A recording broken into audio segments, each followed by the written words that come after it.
Good evening, everyone. Thank you so much for being here tonight. I know there's a Raptors game coming up, so we really appreciate it. And I know the rain and the subway, that was quite an expedition for you, so thank you. We're very, very pleased to have Meryl McMaster with us tonight for a conversation about her work, probably a little bit more information and details about the show that you can see in our university gallery over there. And we're going to stay open late tonight until 9. So after the talk, after the conversation, you're welcome to stay.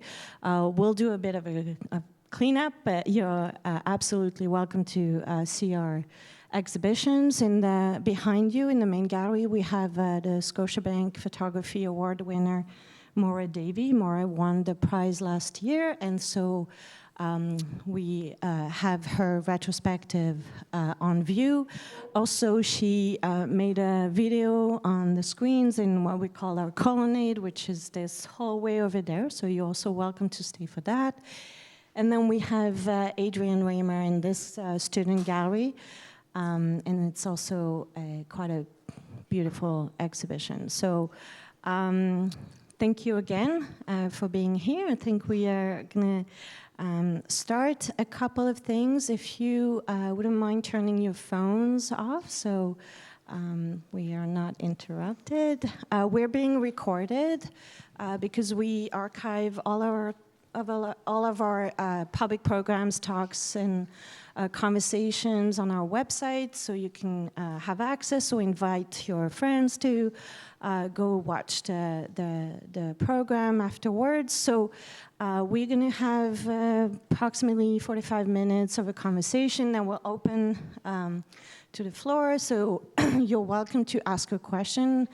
We're going to ask you, though, to wait for the mic to come to you so that your question can be heard once it's online. Well, once by everybody, and then once it goes online, it can be fully heard. So I think that's it for the pre-conversation. I'm going to read a couple of things before we really dig into it. So first, we have a land acknowledgement that I'd like to read to you. So I acknowledge with respect the Anishinaabe, Mississaugas, and Haudenosaunee peoples and their traditional territory of the dish with one spoon. The Ryerson Image Centre stands on this territory today, and we humbly accept our collective responsibility to the land with respect. I also want to thank a couple of people who made this exhibition possible. One, Meryl, of course, but also Stephen Bulger, who is one of Meryl's dealers, who is here with us tonight. Thank you so much, Stephen, for all the support. And Meryl also works with a dealer in Montreal. His name is Pierre-François Ouellet, and he is not here tonight, but he was also very supportive, so thank you to them. The entire show comes from, these places. Also, you may have noticed that we have a PowerPoint that Meryl prepared, and it's both all of the images from that specific series that we're showing. So most of the series is being shown in this gallery, but there were 4 prints at Stephen's gallery. I don't know if they're still on view. Yeah, so you can go and see them. They're beautiful. And Meryl added some photos of the process and her working in the studio, making the objects, and we're going to talk about that. So I think that having the images is actually really helpful. We're not going to comment directly. It's not about illustration, but it's more about, you can see how she works in the studio and draws and paints and makes all these objects. So actually, talking about that, I really wanted to maybe explain how this show came about. So it's really surprisingly simple in a way. It's like love at first sight, you know. It's like, I mean, on my side at least. Of course, I knew Meryl's work, and I went with our director, Paul Roth, who could not be here tonight. I went to the fair here in Toronto, the art fair, and you were showing something, and I was like, Paul, I want to do a show. And he was just like looking, and he's like, yeah, that sounds about right, let's do a show. And then Meryl was there in the booth, so we met with her, so it was like cherry on top. And so we're like, oh, we want to work with you, and we don't know what it means, we don't know what we want to show, but can we discuss, can we open the conversation? And Meryl was open to the idea, so we, with my colleague Valérie Matteau, we traveled to Ottawa to go see Meryl, to do what we call a studio visit. This is what curators do. They're very privileged. They go visit an artist in their studio, which is kind of nice.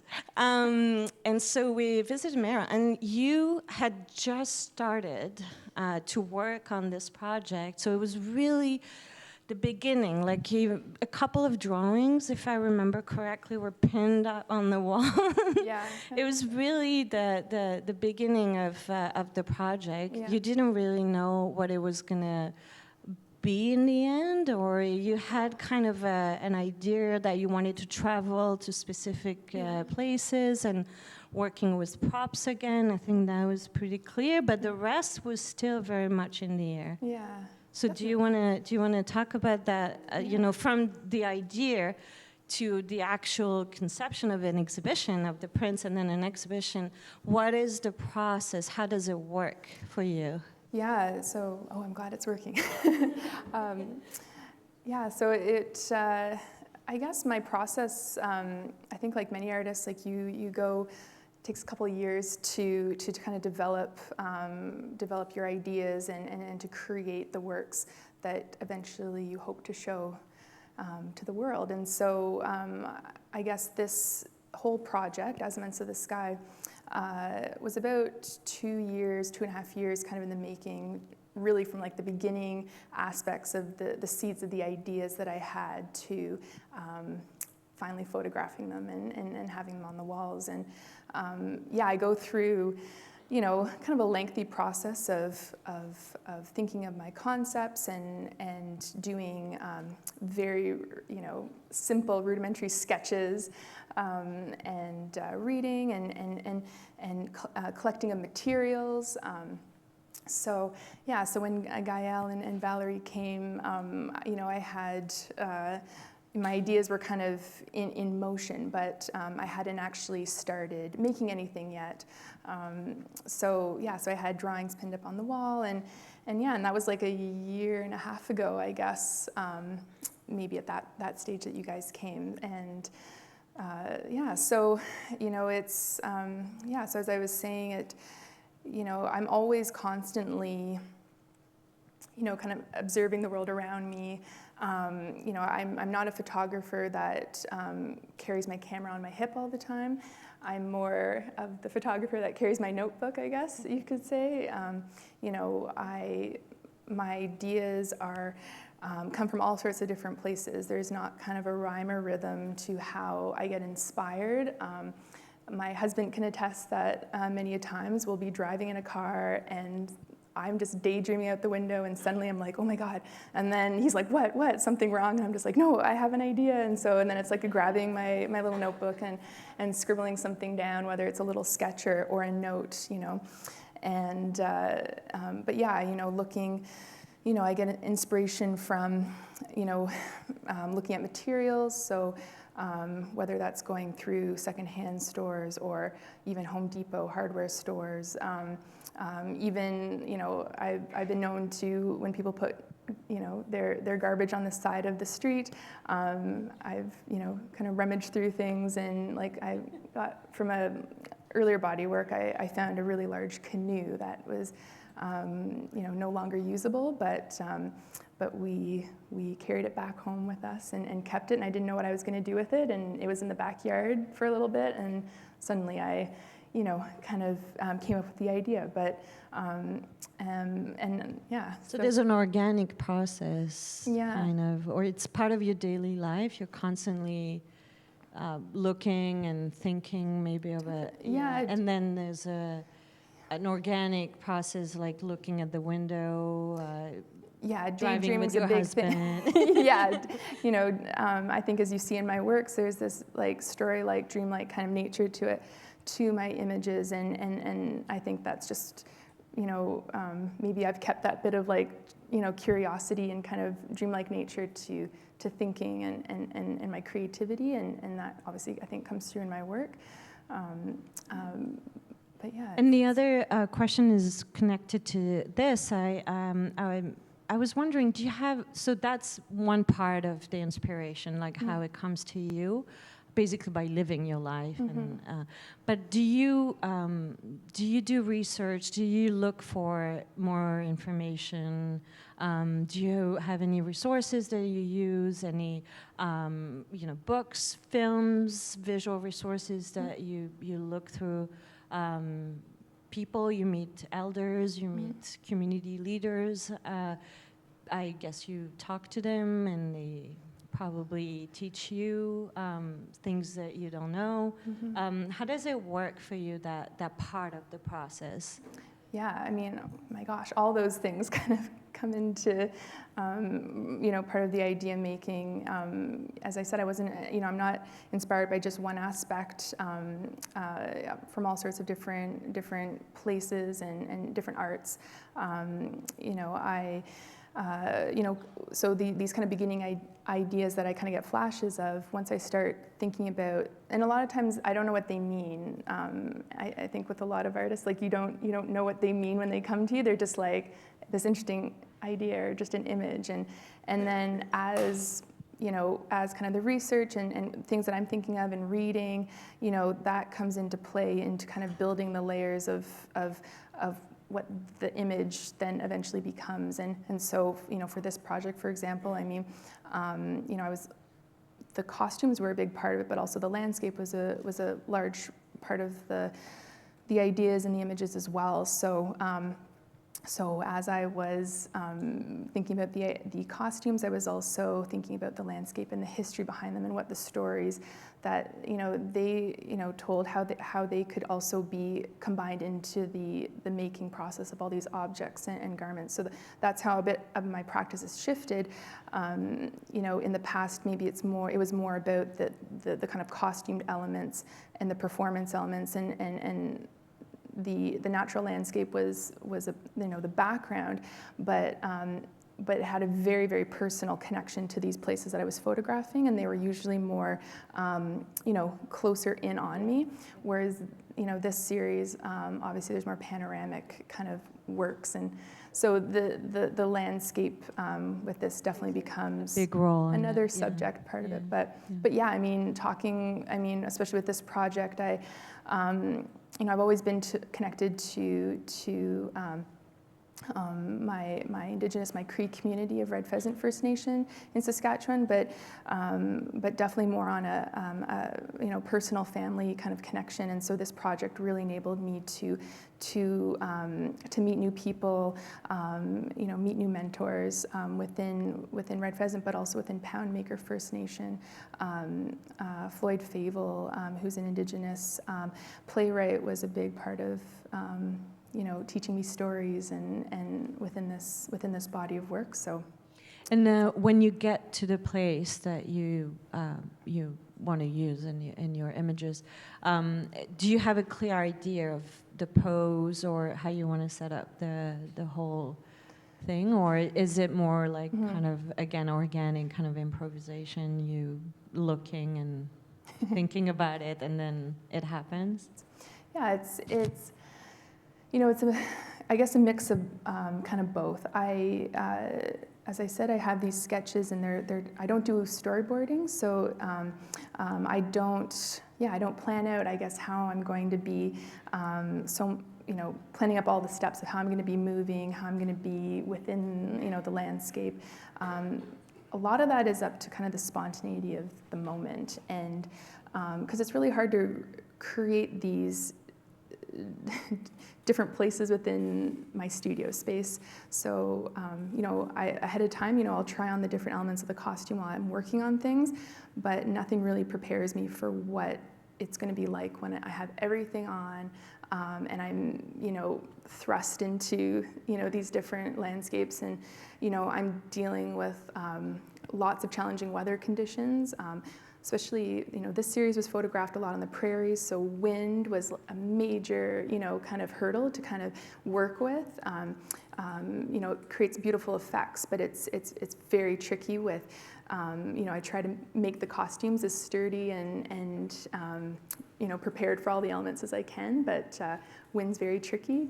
I'm trying to remember my train of thought now, but yeah. No, it's you come prepared, oh, yes. but it happens in the moment. So I and that's I think part of where the performative aspect comes into play within the work, is that it is that kind of spontaneous kind of part of it. So it's like I kind of have an idea, but then a lot of these places where I was photographing, I had been before, some places I hadn't been before, so there was a lengthy process of location scouting and picking the right location. So even with me kind of, researching what these different places looked like, where I might photograph, I was seeing places for the first time on this, kind of journey. And so, so it had to be, there's only so much I can plan. But yeah, it's, and I think I've said before, that I find that when I put on all these different these elements, these layers that I make, it kind of creates these different, this kind of all activated, it activates me and who the character kind of becomes in a sense within the image, that I can't, in a sense, practice or get into the mindset beforehand. And I also have a very short amount of time in most cases to photograph all the images. Because I'm, I do like photographing at those, kind of golden hours of the day. So, I might have 15 or 20 minutes. So very, very short amount of time. So, I have to think like fast on my feet, and it's a lot of different kind of things that I'm thinking about on the day of the shoot and leading up to. So. The images look and a lot of them, they look very serene and calm, but, there's a lot happening, and there's, there's one image that you'll see, and I'm in a rowboat with this big, kind of raven bird on the boat, and that was like, felt like almost impossible to take, because I was blindfolded, and there was Lake Ontario has very, the waves are just crazy on Lake Ontario that I learned, and I had to photograph that one 3 times. It can be challenging. Yeah. So it's it's a new it's kind of an interesting kind of element, kind of now new element to the process, is that a lot of times I didn't do a lot of reshooting, and there's only so many reshooting I can do, or I start to lose it's like the energy and the kind of, there's only so many movements and so many things I can think of, and it kind of if I have to reshoot too many times, you lose that magic almost in not having all that come together. So there's lots of different things to go through. But for somebody who hasn't seen the show, how would you present it? How would you present that series? And maybe I would be interested in knowing how you would differentiate this series from the previous ones you did. How I would present it? Like, how would I talk about it? Yeah, how would you, introduce people to that work that Yeah, who haven't seen it. Yeah. Well, I think that a lot of the works talk about kind of this passing of time and my kind of interest in how we experience the passing of time, and looking at these landscapes throughout Canada that hold an immense amount of history, not just human history, but pre-human history. And so looking at, our small kind of blip in time that we have in these landscapes, and the stories that, that have been written way before humans have been around, and the stories that are now being written within the landscape. So so it's kind of, takes the viewer on this journey of, just kind of, learning about the histories written within this land, and also looking at, how we can learn from that and learn about one's own identity kind of through the land. And so yourself, you have a dual background, mm-hmm. and that informed specifically this series more than Mm-hmm. the previous ones, or am I wrong? Well, I mean, throughout all my bodies of work, I mean, identity and But it was exploring more oneself focused on your Indigenous identity, I think. Or am I? I've done other series. I've done other series that have kind of like I did a series called Ancestral, which really focused on my Indigenous kind of representation and what that meant, for my own identity, and how other people kind of understood Indigenous peoples, and I did a series called In Between Worlds, which was looking at being, again, from mixed, mixed cultural backgrounds, being Plains Cree, and then also having European ancestry, and looking at how those, two very conflicting histories, how they mix creatively, but also, how they don't sometimes mix, and how coming kind of to terms with that. I don't know. I guess like through all my series, there is kind of a a little bit of a link to my ancestry in some way, but kind of looking at it, I guess, in different ways. And that what you're saying in this specific one, this new series, Mm-hmm. the landscapes occupy a bigger role. Like it's an Definitely. important Yeah. role in the series. Yeah, I mean, like, I'm really, really drawn to the natural landscapes, and that's been something that has been present in my personal life.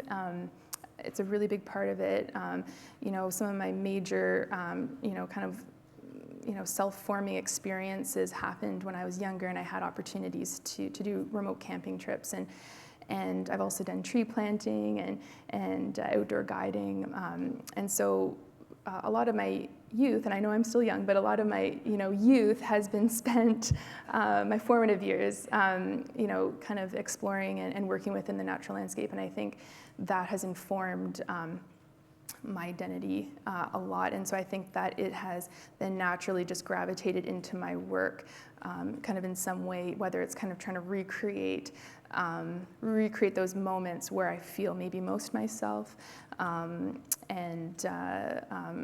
then, I mean, with this work, it's also exploring, the amazingness of our landscapes, and our human, what we're doing to our earth right now is endangering these beautiful places, and the inhabitants, the animals that live there. So I think that it's always things I'm kind of thinking about, and it just finds its way, I think, into my work that way. So I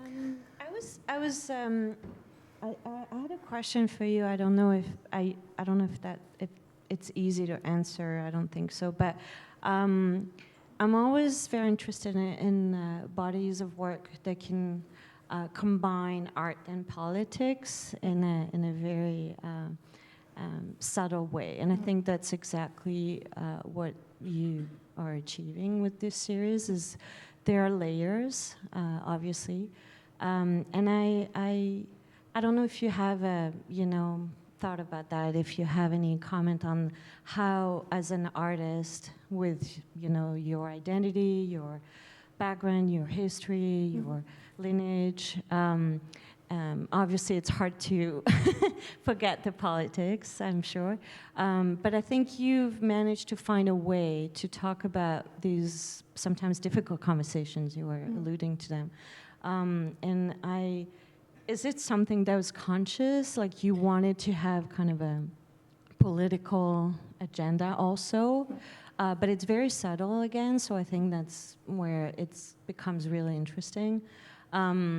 Or is it something that came up after, like an idea that came up after you started to create work?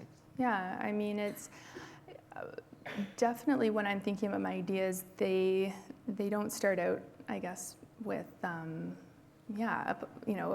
political kind of angle, I guess, and it's, it kind of comes as I'm, again, kind of, in that stages of, once I kind of have these kind of rough concepts, then it's, I think it just, in a sense, kind of naturally kind of comes into the work, because, sometimes when I'm researching materials and the history of certain things and, like bells and, what are the history of bells, and then, there's all these different, ideas or layers that kind of come within that, and that can, reference certain things, especially in this work. I mean, the landscapes, I think, like, there, as I was saying, there's a lot of difficult history written into many of these places that I visited, and so, it's hard to kind of, I guess, get away from that, but,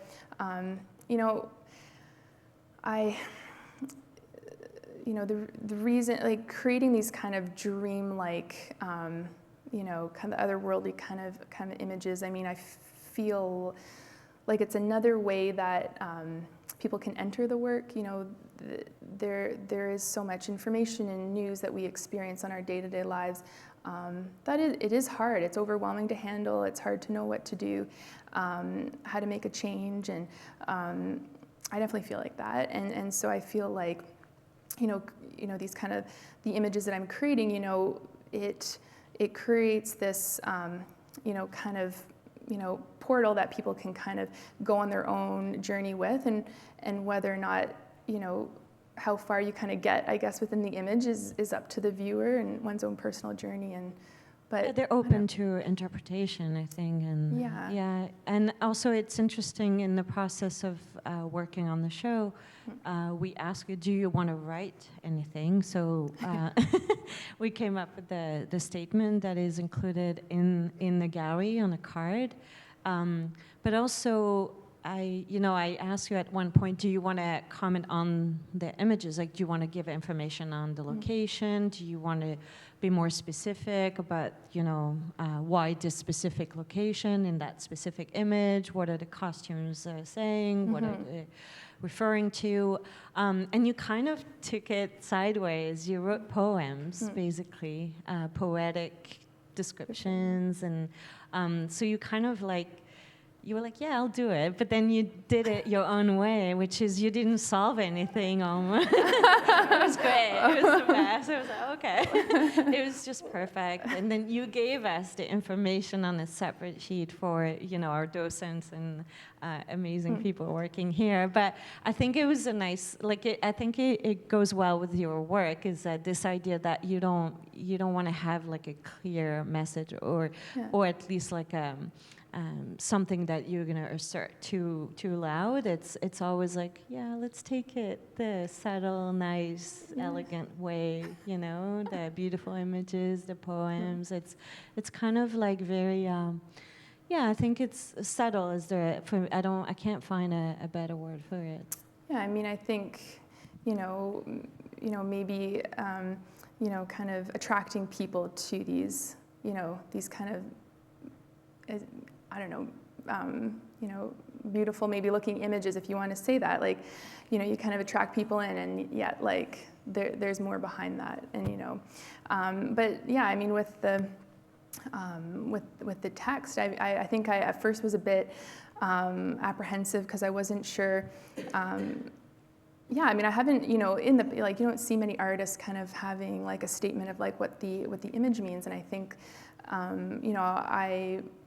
as I was just kind of saying that it's, having the viewer, also kind of work a little bit on framing, but also like not say this is what the image is about, because yes, I have, personal connection, a story, behind them, but but I also just, I want to spark creativity and imagination within others, and so I think, anyways, the poems, I feel like, were, in the end, I'm happy that we kind of did that. It's something I've never done before, and I think that it gives you that entry into the work, and you can kind of, again, also go down your own kind of path, and it's respectful of the viewer also. It is a kind of a dynamic that is being created. Yeah. It's very interesting. And it's very successful. We're really happy with this exhibition. The feedback is amazing. So I think what you're bringing is completely accurate and timely. I think this is really a really important work that you're making. So talking about that, I wanted to ask you, is there like do you have any project in the future to maybe do work like with video, with film, with the music? Like I didn't know. That's great. Well, and that's my first question. Second question for future projects is, are you envisioning one day to maybe work with other people in the photos, like not? I know you've done work in the past where we can see your father, and like there've been people associated with your images, but mostly they're self-portraits. Most of the work. Do you have any future projects that maybe will be involving other people, or is that still very? Well, for the second part of the question, right now I don't have any plans at the moment to incorporate others within the photograph. I mean, I think I put it out there like a lot in things that I am very shy when it like, I know that may not seem like it, I don't know, but I am very shy and introverted, and so the actual way I started photographing myself was to combat that fear of asking people to pose for me or work, kind of work with me. And then I think on top of that, the costumes then came. It became that, maybe that security blanket. I was photographing myself. I wasn't comfortable doing that, but then, these costumes kind of helped kind of, get me out of that side. But I mean, who knows? I mean, in my head, I would love to do that, and I think that, it'd be nice to be behind the camera, maybe, or just, feel like I maybe had a bit more control, over the image. In the end, I do come up with an image, but it's a stressful process, not knowing how everything's looking and working, and but yeah, I mean, so who knows? I wouldn't say no, and who knows to that. But I think that would be great. I don't know what the idea would be. And then the first part of the question, so video. So I think that, every body work that I do, I kind of revisit that I do have this, I do have this willingness. I really do want to do some sort of kind of film of some sort, working with sound in some interesting ways. I have a lot of ideas, but it was kind of, earlier on in my practice, I didn't know any, I felt like I needed someone to, in a sense, collaborate with, because I don't want the camera just to be static on a tripod, and that's how my images happen. They're on a tripod, so I wanted, it to be movement with me, or other different techniques, and so I need someone that can operate that. So I'm kind of on a bit of the search to kind of find that right kind of collaborator, and the time, and it's a different way of working. I work with a very small group of people, and they're all people who are very close to me, and so as I said, I'm shy. So, like having someone kind of come into that process, I just have to, I kind of have to work on that relationship. It can't just be like, let's meet here and there and let's do this. I think they have to kind of, they have to kind of, I have to trust them. And because I'm, in these weird costumes, doing kind of weird movements, and I have to have someone that's willing to work through that with me, to be there in these hard weather conditions and moments and all that stuff. And I mean, there's no like next year, but I mean, this project being done, it'd be nice to kind of do something like that, but nice. We'll see, keep you posted. Maybe we'll open Sure. to the floor to some questions. There's one in the back over there. Just wait for the microphone. Over there. Can you raise your hand? Yeah, thank you. Heather? Hello. First, I want to congratulate you on a phenomenal exhibit. And thank you so much for coming and talking to us, especially that you're so shy. Thanks for devoting your time. Your images are very enchanting, but I personally always am intrigued by titles of works, and yours are quite interesting and seem very thoughtful, which is also evident in the poetry that accompanies them. And I'm just curious as to how you select titles for your work. Yeah, it's a good question. Titles are definitely, as I've been, kind of growing as an artist myself, I think my interest in titles and needing to select kind of the right title for the image has kind of grown along with that. I always find that it's interesting within the titles to, because it's kind of like the poetry, it's really, there's kind of this like hint, kind of, maybe what the ideas that I was thinking about are within the image. But I mean, so it's all sorts of different ways, kind of thinking about. So what I do is with each image, I write down a lot of ideas, single words that I feel kind of associate with the image. Then it's like, using a thesaurus and looking at other words that might, other ones reference directly to the image, like Ordovician. That was an Ordovician period when these rocks that I was standing up against, that's when they were, kind of created. And so, there's different ways of doing it. And I mean, I love poetry. And so, this is my first stab at it. I wouldn't say I'm a poet, but like, I do look at poetry, throughout the year, you just kind of read it, get inspired. But yeah, it's kind of like putting different words together, and takes a long time. Titles, it's like a couple months, trying to like figure out the titles for the works. It's not an easy process, but it comes through the research, like all different things, trying different things together, and so hopefully that. Yeah. Thank you. We had another one here, and then over there after. Here, Simone, here. Behind the column. Hi, Meryl. Hi. Hi. I'm intrigued with just the logistics of a shoot in the field, because if you're working alone, how do you... Oh, don't work alone, but anyways, yeah. Well, who are you working with, and what process do you have between looking behind the camera and then situating yourself in front of the camera?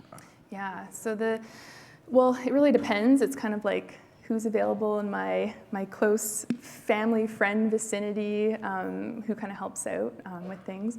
But I usually have one or two people working with me, because a lot of times I do have to hike into these certain locations, carrying these different elements, and I don't carry a large, camera kit. It's just my tripod and my camera and lenses and stuff. But I try to keep it, kind of tight in terms of what I'm carrying.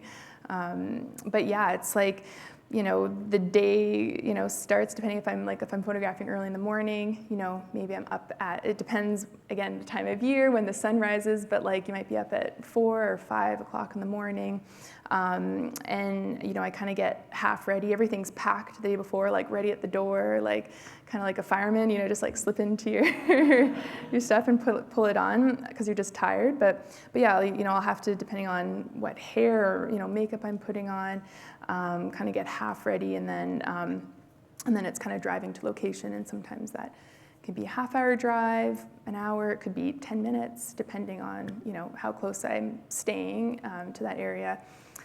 And once I get to the site, you're kind of, sometimes I have to wait in the car, like, it's still too dark. I've gotten there like too early, and so it's like you're just like sitting there, like, but then it's sometimes you're kind of like, oh gosh, it's getting a little light, and then you're like, like huffing it to the location that I've chosen.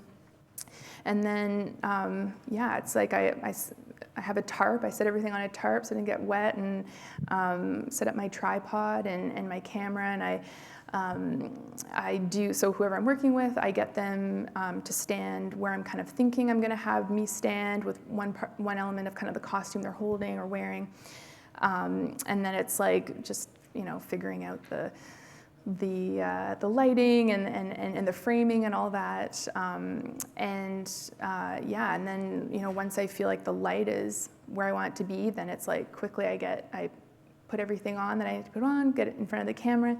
And then in two different ways I do things. If my hands are visible, if I'm holding something, I have to get the person who I'm working with to stand beside the camera, and I just ask them to continuously click the shutter while I'm moving, and it's kind of like, I ask them to do it pretty fast, like, like click, click, click, click kind of thing, like. And I can kind of hear the shutter, so I can also, like, at certain points, like if it is very windy and I have to, kind of stay sort of still. So, if I want part of me in focus, I have to stay still. Anyways, there's lots that goes behind those little moments. But if my hands are like hidden, then I can have my wireless remote that I can trigger the shutter. And so I'm moving around. If you kind of look back at the footage that I take, it kind of looks like a stop motion kind of film, more awkward, but kind of a stop motion film. And I don't know, like I kind of lose track of time. I mean, I'm very perceptive to the light, so like when I know it's like changing, it's like okay, I have to like change, like go back and review, and then change everything, the exposure and all that, and yeah, so it's maybe a couple minutes in front of that doing something, if that, sometimes it's quicker, sometimes it's I'm kind of like doing that. I want to see what I'm doing. Is okay, is that working? Then I go back and kind of again kind of do that practice. But again, as I said, certain photo shoots can be like half an hour long. I mean, I might have, a couple hours, like, getting ready and then afterwards. But sometimes, it's like half an hour where I'm photographing. Other times, it could be 3 hours. Like if I'm working in the middle of the day, like, and I'm fine with that light quality, and so it could be that. I mean, in that image, as I said again, it just went by, but that was the one with I'm in the boat, this rowboat. I mean, I was shooting that early in the morning, and I ended up twice doing it early in the morning, and it wasn't working out. The waves were so strong, it pushed the bird over, and I had to do repairs on the bird that night. I ended up photographing it in the evening, so I had more time to set up. It was maybe a bit too rushed in the morning, and the wind was, so, it kind of depends. And then, it's kind of, I go until I feel like I've got the image. I have no more ideas to what else am I doing? Sometimes, if I do have the time, I'll move to a different location close by that I've already scouted out and try something there. What else? but yeah, I mean, it's kind of like that, and then it's kind of, you're exhausted, and you know, you're just getting back to the car, and if I photographed in the wintertime, it's like I'm almost like, my fingers are numb, I can't feel anything, and it's just like blasting the heat, and so, and then, yeah, and then you kind of repeat that. I mean, in this body of work, you know, I was at each location for a couple days or more, so so that was kind of different from my previous bodies of work, where, you know, I could just go home and, you know, regroup, you know, but this was a bit different. So, but yeah, that's kind of, I guess, a bit about the process. I think that's everything. But yeah, I mean, the most parts when I work alone are when I'm actually like making stuff in my studio beforehand, and that's like a several months process to make certain things. And yeah, I mean, you know, sometimes I'll have, you know, Ian might help me out with something. Like there was images that I was going to put up with Ian. He's helping me sand boats and stuff and do things. But Your husband. My husband, yeah. So it just like, you know, it depends. But yeah. We had a question over here, Heather. Thank you very much for your work. It's just mind-blowing, and it's so theatric.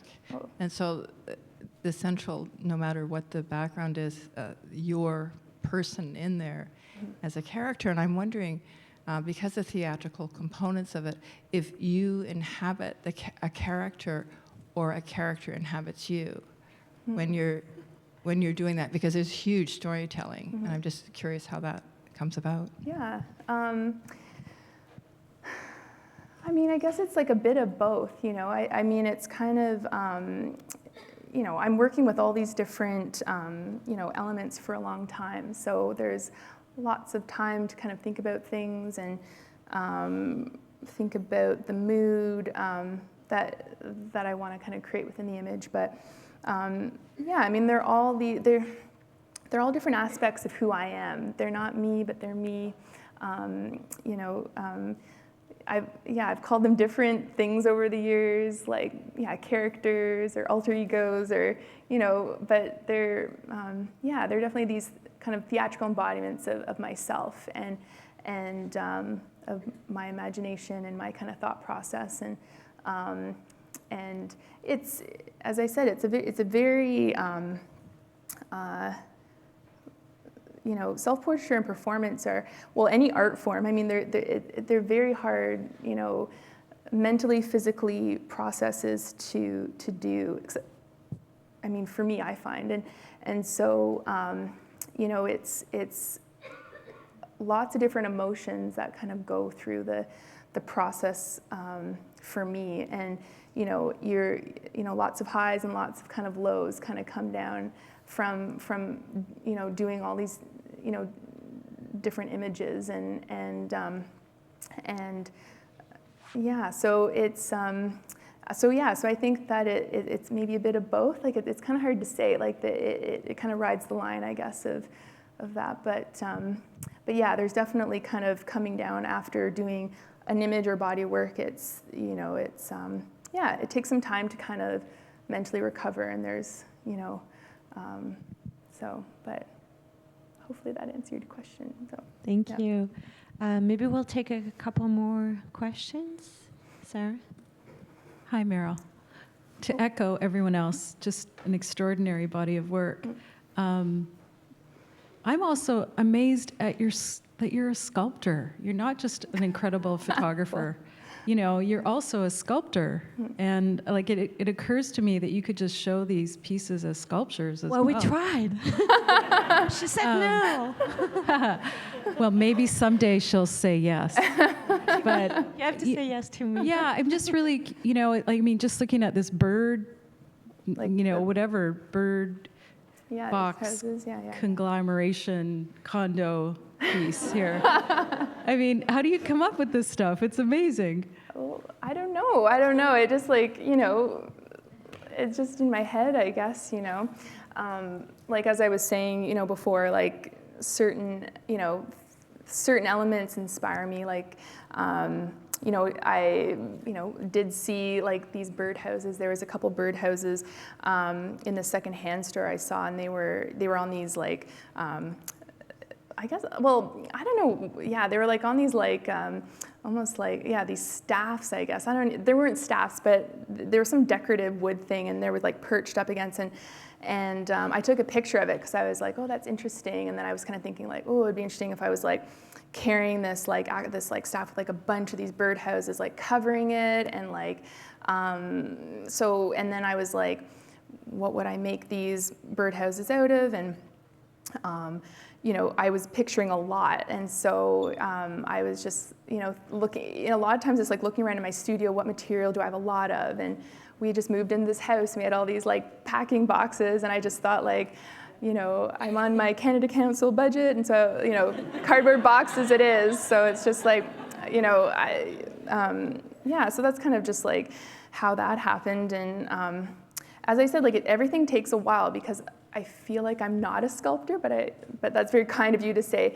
But it just like, there's a lot of like problem solving that goes into like figuring out, like lots of trial and error to figure out like, how do I make this headpiece? Like I have this idea, I have this sketch, but like, how do I create this? And as I said, I mean, it all comes together in the end image, and it might look like easy, but yeah, it's very tricky. So, you know, that's very kind of you to say, but anyways. Vera? Thank you. Thanks, Meryl. When I was reading the poetry, I felt the need to hear it in your original Cree language. And I'm wondering if you could say at least a title or a couple of lines so we could hear it. I wish I could. No.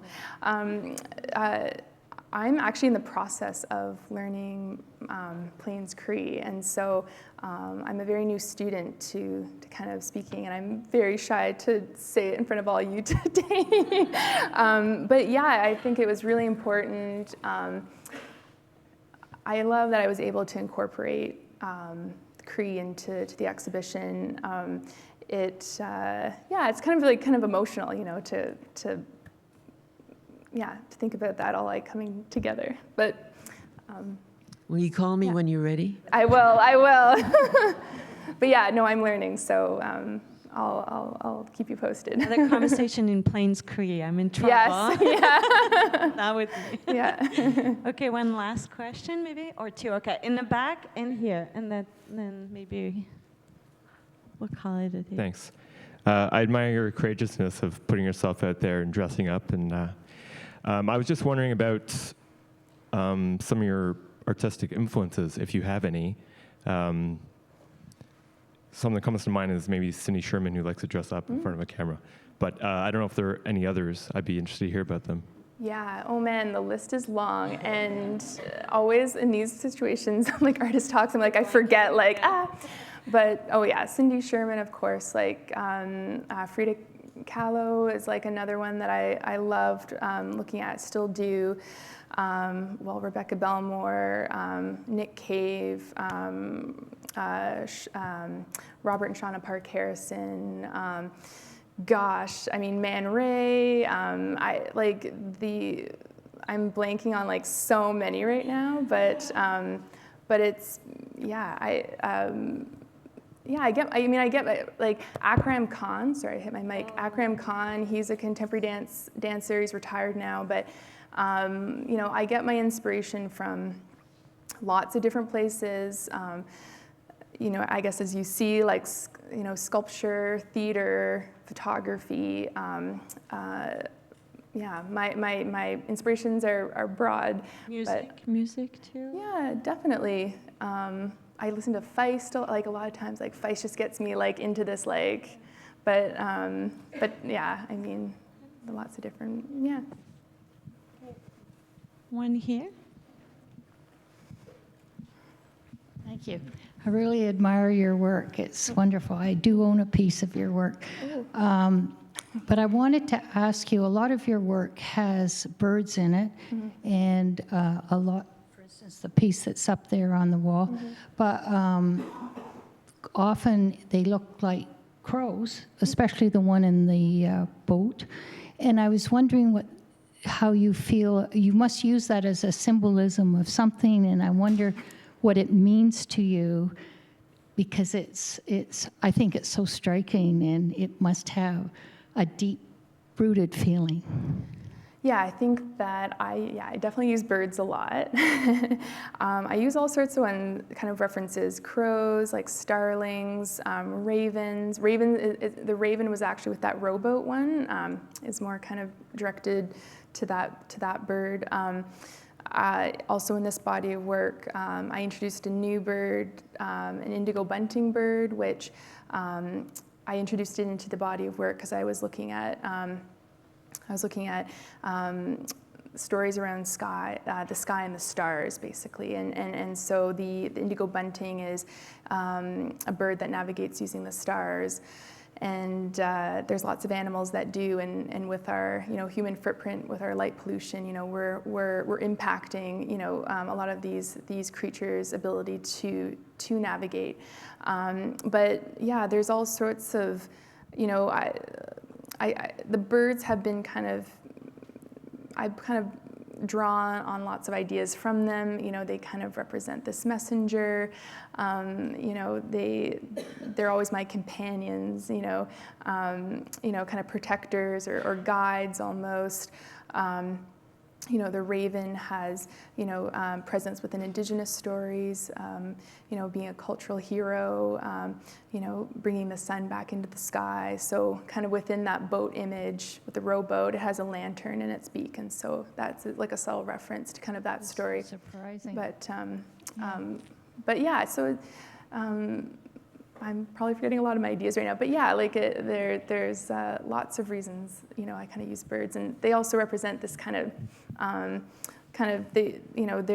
a creature that can be in the sky, and for me that kind of represents kind of this opportunity and kind of no boundaries and looking at things from a new perspective, and so yeah. Thank you so much. Well, that will conclude our Okay, night. Thank you so very much.